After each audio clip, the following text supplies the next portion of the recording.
Olá pessoal, os Estados Unidos atacaram a Venezuela na madrugada deste sábado, 3 de janeiro de 2026 e sequestraram o presidente Nicolás Maduro e sua esposa. O que significa essa ação dos Estados Unidos e quais os desdobramentos na geopolítica mundial? Este é o assunto do vídeo hoje.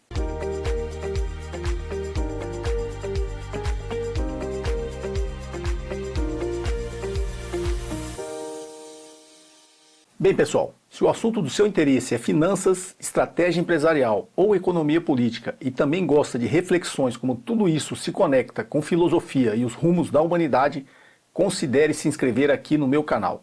E caso se inscreva, não esqueça de ativar as notificações para ser avisado sempre que eu postar um novo conteúdo. E não esqueça de deixar o like e fazer os seus comentários aqui abaixo. Vamos lá ao assunto de hoje. Como era de se esperar, a internet e a mídia tradicional só falam nesse assunto. E como vocês sempre aguardam o meu posicionamento, não poderia deixar de atendê-los. Mas como de costume, farei uma abordagem diferente do que já está posto. Os Estados Unidos atacaram a Venezuela e sequestraram o presidente do país e sua esposa. Todo o pretexto para a ação vinha sendo construído desde a posse de Donald Trump na presidência dos Estados Unidos da América.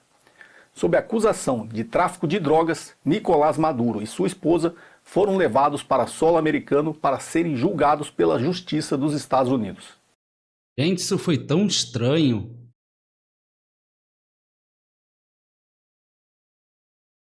Venezuela não tem forças armadas?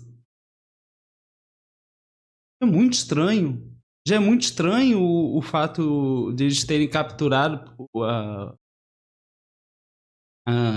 as bases de petróleo ali e a Venezuela não fez nada. Será que o Maduro não quis colocar em risco o país ou algo do tipo? Pode ser, por que não? É claro, é que não tem como comparar. A comparação é porque assim, a questão aqui não é a comparação.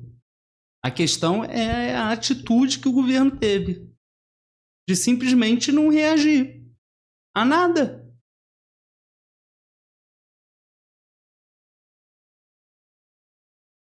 Os pescadores, o pessoal do barco ali, eu não sei se essas pessoas são o que eles dizem que são. E não tem como acreditar também. Porque tem que me provar. Só falar todo mundo fala, né? Que coisa. Talvez Maduro soubesse que não ia ter como revidar, não revidou, e quis preservar a vida lá das pessoas. Talvez ele já até soubesse que ia acontecer esse troço. Ó, vamos chegar aí 3 horas da manhã, fica de pijama, sei lá, espera a gente aí. Ah, beleza. Eu não vou dar ordens pra ninguém fazer nada. Pode ser também.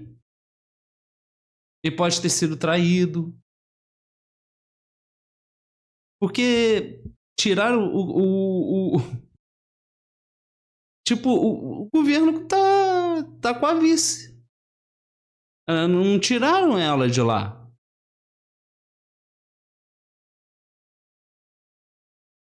O que pra mim reforça que é meio que um show, né? Agora tu vê a responsabilidade do político, né? Pega o dinheiro do contribuinte para fazer show pro eleitorado, para fazer cena pro país. Eu não acho que é só a questão. Eu acho que são várias coisas numa só. Ele fez uma atacada inteligente. Esses caras têm acesso a estrategistas. Eles pegam conselhos de uns caras assim estudados nisso. O presidente não faz muitas coisas, não é feita de qualquer jeito. Daí ele está usando o dinheiro do contribuinte. É muito diferente do que é feito aqui, né? Muitos países aí pelo mundo, né? Usar o dinheiro do contribuinte porque está com a popularidade baixa. É o que eu acho que é. Acho que tem muito mais a ver com isso. Tem as petrolíferas, a Rússia, a China, sei lá o quê. Tem também. Mas eu acho que o que mais está pesando aqui, na minha opinião, é a popularidade dele.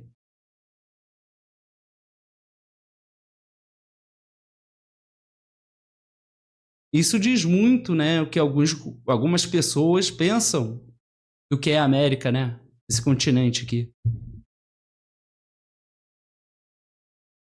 Cara, será que a gente está indo pelo mesmo caminho?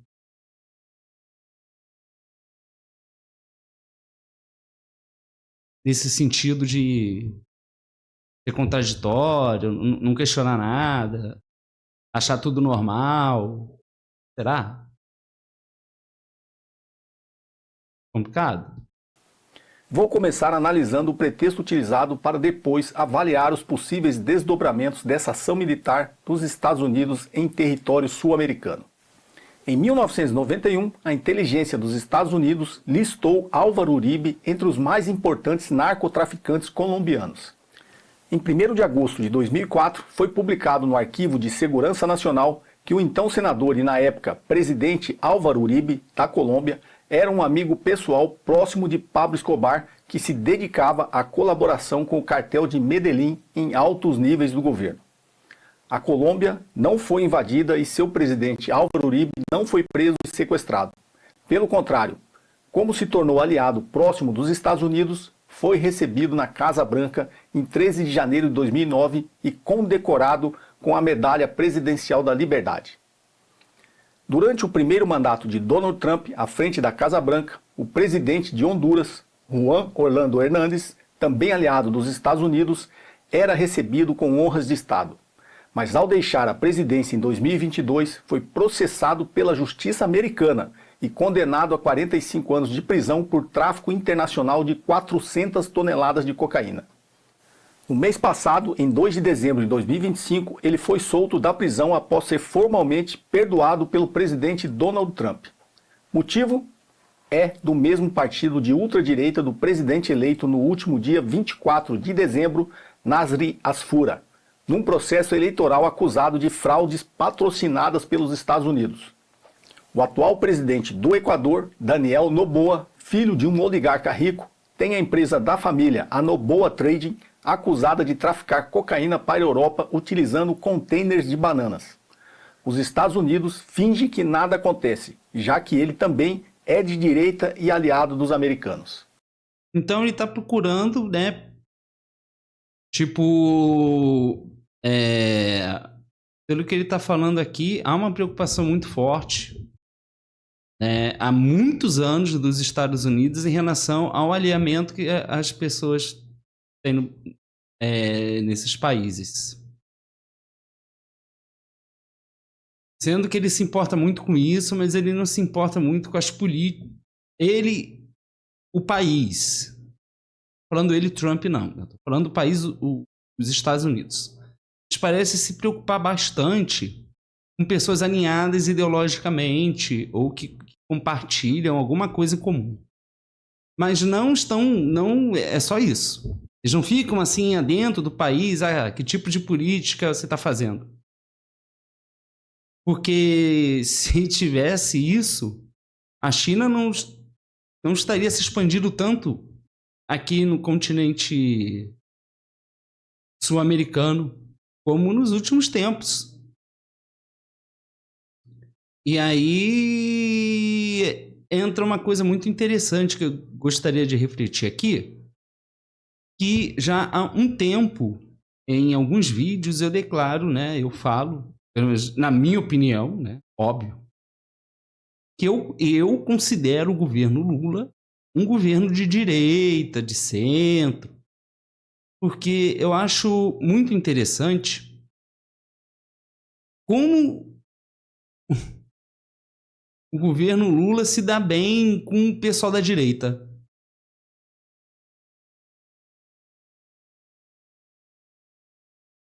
E aí você pode falar assim, não, mas... eu vou dar só um exemplo, tá? Segundo eu vi em alguns canais de esquerda, Vocês lembram do Arthur Lira? E aquele Lindbergh falava que ele negociava com a faca no pescoço, com o governo Lula, né? Claro, uma forma simbólica, né? Estava falando ele simbolicamente. Ele fazia acordos, né, na base da pressão, parece. E isso se propagou muito, né? O pessoal petista, né, os militantes, os canais de esquerda. Não, Arthur Lira é isso, Arthur Lira é aquilo. Arthur Lira, é Arthur Lira. Tudo é Arthur Lira. E uma parcela desse pessoal da esquerda aí, ligado ao PT, começou a dizer que o Lula estava articulando para botar o Arthur Lira para ser o cara que ia começar, que ia elaborar o troço da isenção dos R$ 5.000. E essa parcela da esquerda começou a falar que isso foi excelente jogada do Lula. Que coisa! Enquanto alguns que criticavam Arthur Lira não falaram nada disso.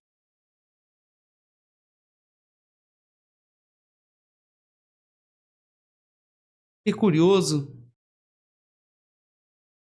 Porque, veja, o agro aí, o agro, ele não está se importando muito com o direito de esquerda. Mas tem a parcela do agro. Mas os caras grandão mesmo não estão preocupados com isso. Não existe isso.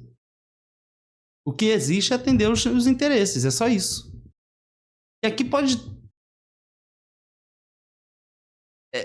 acontece de um jeito, pelo menos é a leitura que eu faço dessa situação, acontece de um jeito que aqui pode estar chovendo canivete e esses caras não estão se importando.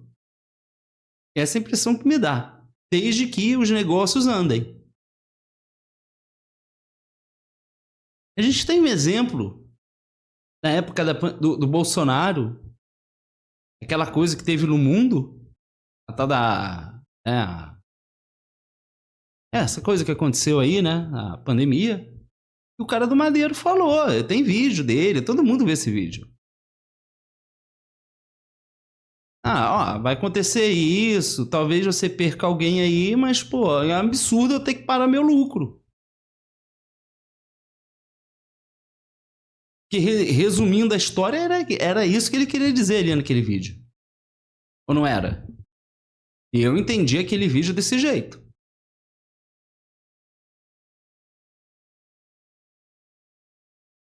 E nada acontece com esses caras, sabe?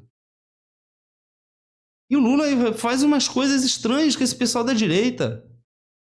Ele põe esse pessoal, mas é o acordo, né? É a força, é a coligação, é força ampla, não sei o quê. Mas sempre é um pretexto, sempre é uma justificativa. E aí as coisas começam a não dar certo. Ele tem que brigar ali, né? Não, vamos dar um jeito aqui pro eleitorado. E aí começam a enganar o eleitorado, né?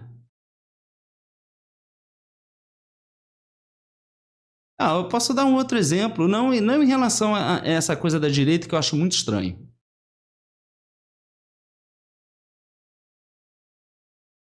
O Lula adora um evangélico, agora quer botar um evangélico, né? Essa é a preocupação dos nossos governantes, né? Ele quer botar por uma questão pessoal particular dele como político, que ele vê uma vantagem ali. E aí eu vou adentrar na outra questão, né? Que é a falta de crítica, né? Que ele tá arrumando aí um terrivelmente evangélico de esquerda. Mas ele faz do jeito dele, né? O Bolsonaro faz, um show. Lula já é mais discreto. Mas quer botar um terrivelmente evangélico. Quando ele quer botar o terrivelmente evangélico lá dele, ele está fazendo isso pensando pelo bem do Brasil ou não? Porque a esquerda está reclamando aí desse Fux, do Toffoli. Agora é o Toffoli, né? E agora pegaram o STF, meu Deus do céu, né? STF é o bastião. Chega a ser engraçado falar isso, né? São os bastiões da Constituição, né? E aí, o Toffoli, com esse troço de banco mágico, que tá um troço super estranho, que a própria esquerda critica, não critica quem botou o cara como ministro, que tá fazendo isso daí, que eles mesmos estão criticando, que é o Lula. Ou o troço do Fux, no julgamento lá do Bolsonaro. Ah, o cara leu uma Bíblia ali no julgamento, sei lá. Que foi a Dilma que botou. Então a gente tem que parar com isso. Sabe? Não dá. Esses caras, eles terceirizam a culpa toda hora. E aí tem que mobilizar uma galera, porque é a leitura que eu faço, tá, gente? É a minha opinião com base no que eu vejo. Eu não tenho como provar quem faz parte de governo. Alguns todo mundo sabe aí, né? Outros eu não tenho como provar. Mas é um movimento que eu acho muito estranho. De uma defesa que eu me nego a acreditar que seja de uma forma assim que a pessoa não está vendo alguma vantagem para ela.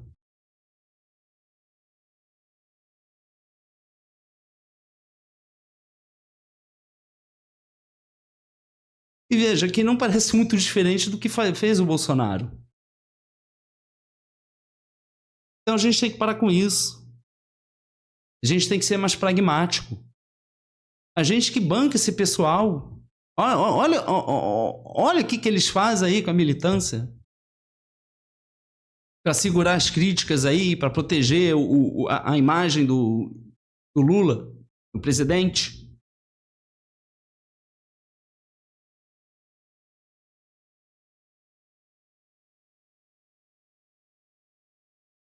Não dá, né? E aí, ó o Trump aí, usando dinheiro aí do eleitorado aí para fazer showzinho, porque tá com a popularidade caída. Eu acho que é a popularidade dele. Acho que são vários fatores. Ele faz uma jogada ali, né, que também lá nos Estados Unidos é diferente. Lá começa a ter uma gastança, o pessoal chia, reclama. Aqui não.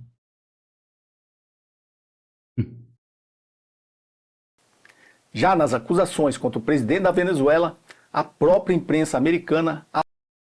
E a hipocrisia, né?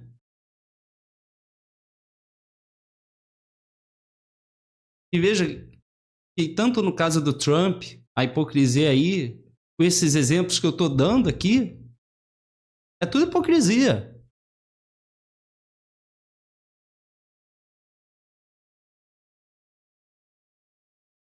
Ah, mas é a jogada política do... Pô, tá brincando, né? Vai fazer a jogada política com outra coisa.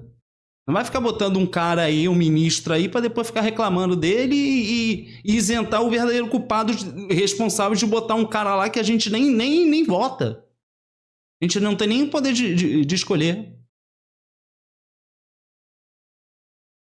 Que benefício que o Bolsonaro fez? Escolheu 2 ministros do STF. Eu duvido que ele fez. Ah, não, é esses caras aqui, ó, são 2 santos que caíram do céu. Que Deus entregou para mim aqui, ó, pro bem do Brasil. Duvido. Duvido. Duvido. Esse cara fez pensando nele. No que politicamente poderia beneficiar ele. E parece que aqui é tudo assim, né? E parece que não é só aqui, né? É que levaram E tem gente aqui achando isso legal. Tem pessoal da direita que tá achando isso bom. Isso é horrível. Uma hora vai vir aqui, já pensou?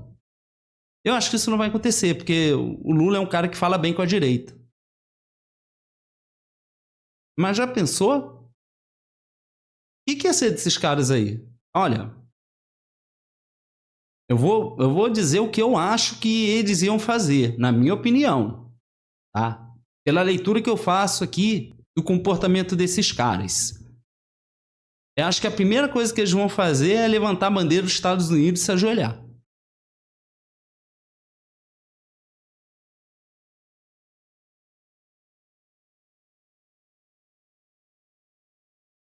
Será? Será que eles não vão prestar continência, não? Vai vir lá o soldado lá, aí o cara vai estar com a bandeira dos Estados Unidos pendurada assim, ó, lá no quarto dele assim, né? Pode ser, hein? Acho que é isso que vai acontecer. Alega que o chamado Cartel de Los Soles, do qual Maduro é acusado de participar, simplesmente não existe. É uma invenção da administração de Donald Trump. Finalmente, levantamentos mostram que a Venezuela nem consta como produtores de cocaína do mundo. Colômbia, Peru e Bolívia aparecem, respectivamente, com 65%, 27% e 8% da produção. Já os Estados Unidos aparecem como os maiores consumidores. Como líderes do capitalismo mundial, devem saber que onde há demanda, há oferta. Podem nos fornecer desde que sejam aliados. Sobre democracia, Ahmed Hussein al-Shara era terrorista, tendo sido da Al-Qaeda até 2016, quando saiu e foi para o Estado Islâmico. Classificado como terrorista e procurado pelos Estados Unidos, tinha uma recompensa de 10 milhões de dólares pela sua cabeça. Assim que Bashar al-Assad, presidente da Síria e aliado da Rússia, caiu em 2024, Ahmed Hussein al-Shara ascendeu ao poder. No mesmo dia, os Estados Unidos o retirou da lista de terroristas e o mesmo foi recebido na Casa Branca com honras de Estado por Donald Trump. E os direitos humanos? Bem, esse caso é bem conhecido. Jamal Khashoggi, jornalista crítico ao governo da Arábia Saudita, desapareceu após entrar no consulado de seu país em Istambul, na Turquia. Após ampla investigação, a inteligência turca provou que Jamal foi morto e esquartejado dentro da embaixada da Arábia Saudita sob ordem do ditador Mohammed bin Salman. Nem nota de repúdio foi emitida pelos Estados Unidos, já que a Arábia Saudita também é uma aliada dos americanos no Oriente Médio. Não um simples aliado. A Arábia Saudita é uma das maiores produtoras de petróleo do mundo e base do sistema petrodólar. Não à toa, foi o primeiro país visitado neste segundo mandato de Donald Trump. Eu iniciei esse vídeo com todas essas informações para mostrar que a ação contra Nicolás Maduro e a Venezuela não tem nada a ver com tráfico de drogas, direitos humanos ou democracia. Isso é propaganda. Os Estados Unidos sempre agiram e agem conforme seus interesses. Só os desavisados ainda acreditam que existe alguma nobreza de intenções nas ações do sistema imperialista estadunidense. É o que você vê, né? Que eu fiz um vídeo analisando o vídeo do Nando Moura. E lá ele celebra, né? Prenderam o Maduro, porque ele não gosta do Maduro, né? Ele está partindo para uma questão pessoal dele. Mas entenda que isso é um tipo de pensamento que eu não concordo. Porque por mais terrível que a gente possa achar algo, né, nesse aspecto de... A gente tem que trabalhar de outras formas. Caso a gente se revolte tanto com um político que está ali.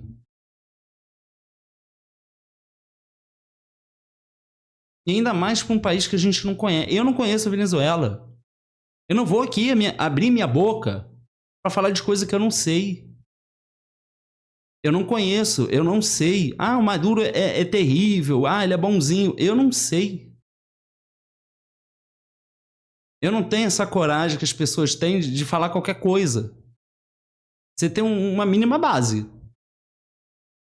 Agora, eu vejo algumas coisas, né? Eu sei que tem... Eu já falei no vídeo do que eu fiz do Nando Moura. Eu acho que eles lá têm uma perseguição ali. Contraposição. Eu não sei o nível de perseguição. Não sei o nível de intensidade. Não sei. Tem reportagem que lá tem presídio, não sei o quê. Mas então, mas a mídia daqui é confiável? A imprensa daqui é confiável? Porque eu vejo as notícias falando do troço do Trump, nessa mídia aí, eu vejo que as notícias aqui nem falam do troço que ele falou aí, de botar petroleiras americanas lá. Eles nem falam disso. Mas eles desprendem uma energia para criticar o Maduro, né? Que o próprio Lula abandonou.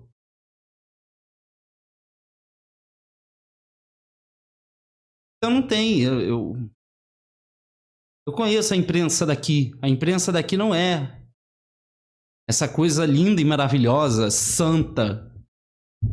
Porque age por meio de interesses também. Assim como toda empresa age por meio de seus interesses. Tanto é que agora, né, a empresa, a parte de reportagem da imprensa, né, do jornal Globo, tiraram aquela moça lá, eles mudaram a linha editorial deles. Eles vão se alinhar à direita agora. Então vai de acordo com o momento. Então não dá. Não dá, infelizmente. Não é assim que a banda toca, né? Coisas não funcionam desse jeito. Então eu não vou falar. Mas algumas coisas eu percebo. Eu sei que tem oposição. A oposição se mobiliza lá de alguma forma. Eu não sei se ele está se protegendo da questão dos interesses dos Estados Unidos, que é o que muitos aqui falam, né? E que aparentemente parece também ser isso. Então, como é que fica? É ou não é? Ele está só se protegendo? Ele é um bandido terrível? Eu não sei. Não sei, sei coisas fragmentadas.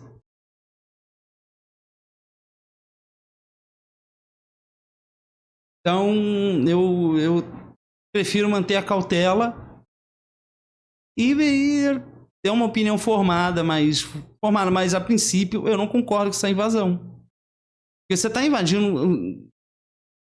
Isso é muito louco. Em pleno século XXI, isso é uma loucura.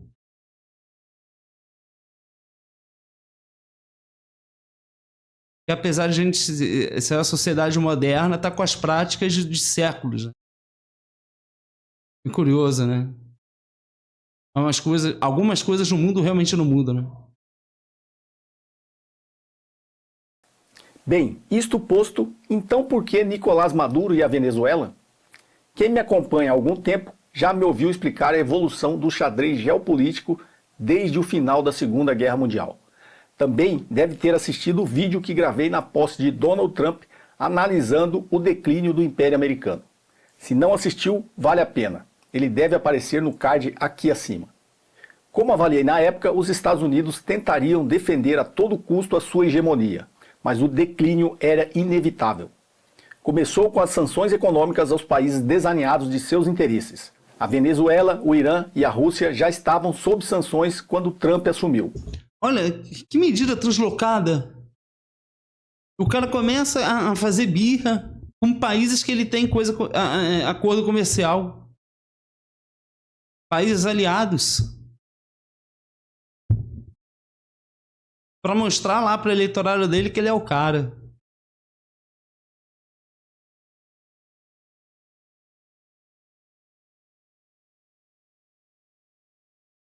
E olha, que muitos aqui veem os Estados Unidos como um paizão, né? Um país exemplo. E o que esse político está fazendo lá não é muito diferente do que os que fazem aqui. Será que eles são tão avançados assim mesmo? Ele então iniciou a sua guerra comercial através das tarifas. Como avaliei, elas não teriam o efeito imaginado. O Sul global já estava articulado e a China vinha se preparando desde o primeiro mandato de Donald Trump. Como previ, nenhum império cai sem atirar. É o estágio que chegamos agora. Há um mês, Trump divulgou sua doutrina de segurança nacional, apelidada pelo mesmo como Corolário Trump. Isso me remete ao Corolário Roosevelt, quando Theodore Roosevelt, em 1904, fez uma emenda à doutrina Monroe, que resumidamente determinava que a América é dos americanos. Como América, entenda-se todo o continente americano, e americanos, eles, os estadunidenses. Não por coincidência, Theodore Roosevelt criou o seu corolário justamente na crise venezuelana de 1902 e 1903, para evitar que potências europeias interferissem no hemisfério ocidental. Conhecido como Big Stick, ou seja, a política do grande porrete, Ted Roosevelt, com seu corolário, afirmava que iria intervir militarmente na América Latina para derrubar governos e ajudar os interesses de corporações americanas. Agir ao interesse das corporações americanas. Mas isso não foi aquela Hannah Arendt que disse alguma coisa parecida?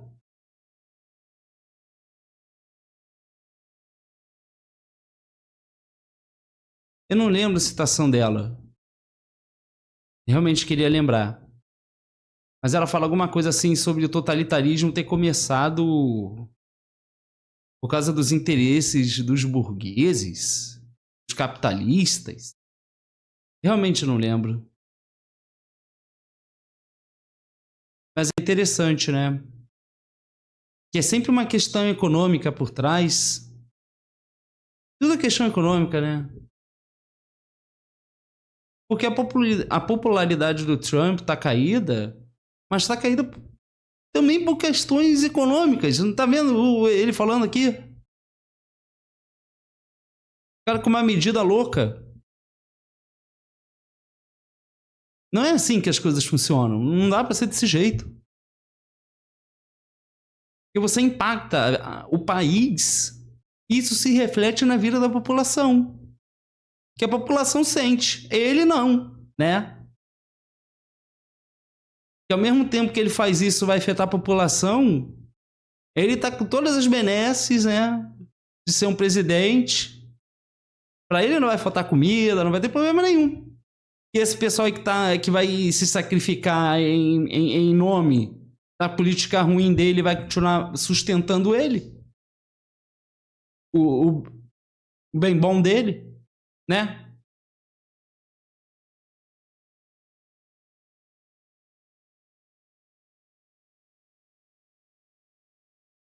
Que coisa, né? Então é isso que os políticos fazem com o nosso dinheiro? Ainda para ficar tirando direito dos outros? Prejudicando a vida das pessoas que pagam imposto? Não tem, democracia é coisa da maioria. Não, democracia é coisa de quem paga imposto. Não tem essa de maioria. Porque se a gente levar em consideração isso, então esquece troço de imposto.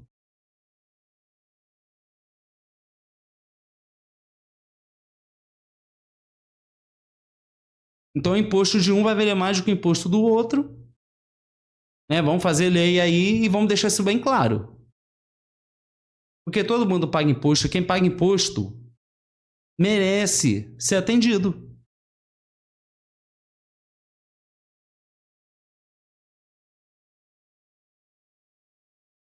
Porque veja que na lógica do nosso país é muito fácil, né? Você chega para fazer uma coisa ali, rapidinho aprova a coisa de que tem quem tá por cima, né? Eu li até uma notícia, eu não sei se é verdade, é difícil confiar na imprensa, 100% na imprensa, mas a imprensa estava falando que o governo Lula estava brigando aí para deixar 30 centavos a mais, sei lá quantos centavos a mais, no salário mínimo e que não foi possível botar os centavos a mais no salário mínimo. Olha isso. E a gente sustenta. A gente dá mordomia para esses caras. Olha isso. Que coisa, hein? A gente precisa ser mais pragmático, hein? Agora, com seu corolário Trump, o presidente estadunidense afirma a mesma coisa. A América é dos americanos e, se necessário, utilizará de força militar para defender o interesse de suas empresas. há uma mudança, um recuo momentâneo de suas ambições globais, sem ter como enfrentar várias frentes, já que não conseguiu avançar na maioria que abriu, os Estados Unidos quer focar no continente americano e literalmente tornar a América Latina o seu quintal. Com isso, os Estados Unidos visa cortar o acesso da China e da Rússia a esses mercados de recursos naturais. Como não conseguiu afetar a Rússia com as sanções econômicas, cortar o seu acesso a um parceiro estratégico como a Venezuela seria o próximo passo no xadrez geopolítico. A China avançou nos últimos 25 anos sobre a América do Sul. Em 2000, os Estados Unidos dominavam o continente como principal parceiro comercial. Mas dominava o continente porque eles aplicaram aí um monte de golpe. Por isso que eu acho ruim a direita aí. Ah, o Maduro foi preso. Ah, que maravilha. Não é bom. É bom pessoalmente quando a pessoa não vai com a cara da outra, não gosta, né? Não se simpatiza pela imagem do outro. Mas isso não é bom. E aí eles interviram, aplicaram um monte de golpe aí. Ah, mas é porque eu sou ideologicamente... É questão econômica, não é uma questão partidária. O Trump não quer pessoas de direita porque, eu adoro a direita. É porque vai facilitar o caminho. É só por isso. Porque se é um cara de direita nacionalista, crítico ao governo Trump, por exemplo, né, nesse caso, vamos imaginar aqui, você acha que aí o Trump vai olhar, ele é coleguinha. Até parece. Não é assim que as coisas funcionam. É claro que se for ideologicamente alinhado, para ele vai ser melhor. É dor de cabeça menos. Ele quer ter a garantia de que tem gente alinhada com ele. Igual a Rússia fez. E aí eu acho interessante que tem o pessoal da esquerda, né? Não, mas a Rússia está no direito deles. Porque a Ucrânia, não sei o que, de OTAN. Imagina!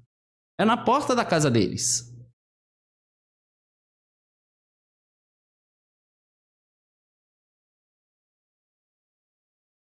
E aí agora estão criticando o Trump.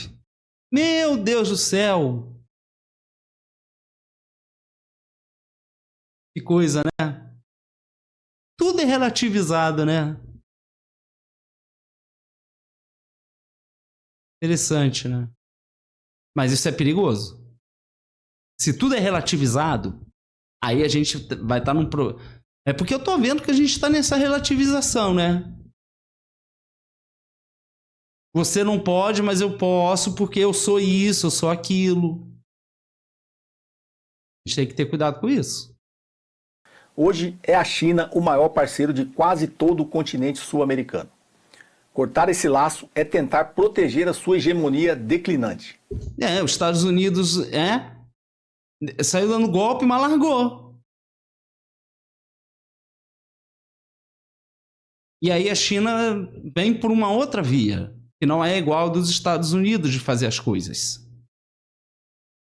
E fazem, e parece que eles são muito bons nas propostas que eles fazem, porque os países, né, principalmente o Mercosul, países que estão emergindo, né, que estão em desenvolvimento e, né, eu tenho até medo que a gente fique eternamente só no desenvolvimento, só se desenvolvendo. A gente fica no subdesenvolvimento, né? Nunca se desenvolve, né?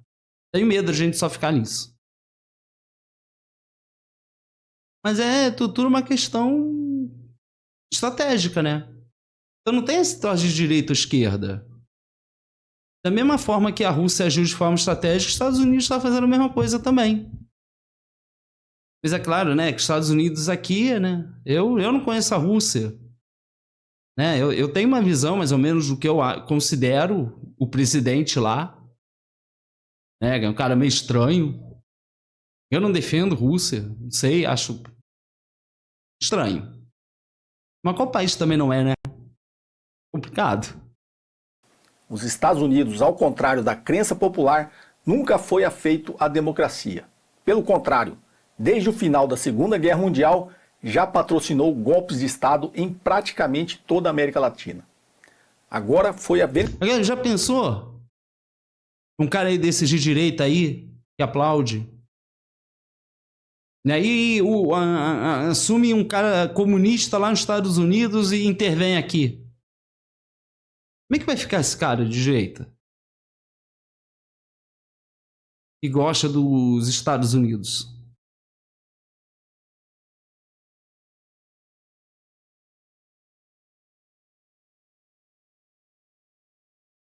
Será que aí ele vai querer? Os soldados vão abrir a porta e vai estar lá com a bandeira esticada assim, ó. Igual o Bolsonaro, assim. Será?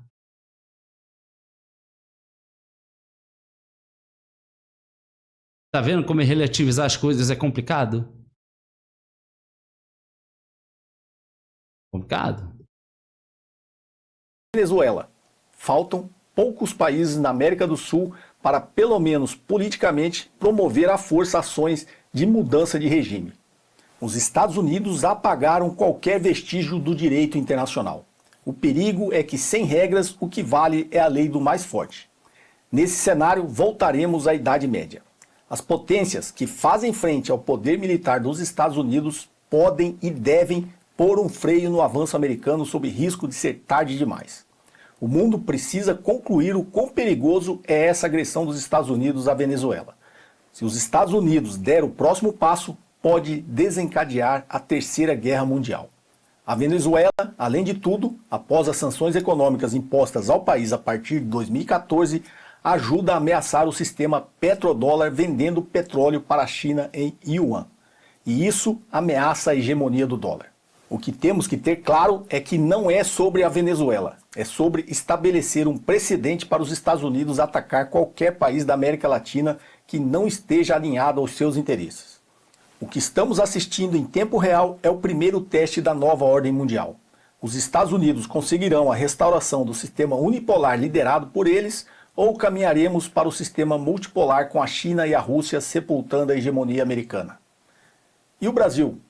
Bem, a posição do Brasil nas próximas 48 horas definirá o futuro de toda a integração da América do Sul. Isso vai definir se seremos autônomos e soberanos ou se aceitaremos ser o quintal dos Estados Unidos. No mais, continuo afirmando que estamos assistindo o início do fim do Império Americano. Nenhum império cai sem atirar. O que estamos vendo é exatamente isso. Espero que a reflexão de hoje possa estimular em você um pensamento crítico melhor. O que você achou do conteúdo de hoje? Se você gostou, clique no like e não deixe de fazer os seus comentários aqui abaixo. E se você ainda não é inscrito no canal, inscreva-se e ative as notificações para receber os novos conteúdos em primeira mão. Um forte abraço e até o próximo vídeo.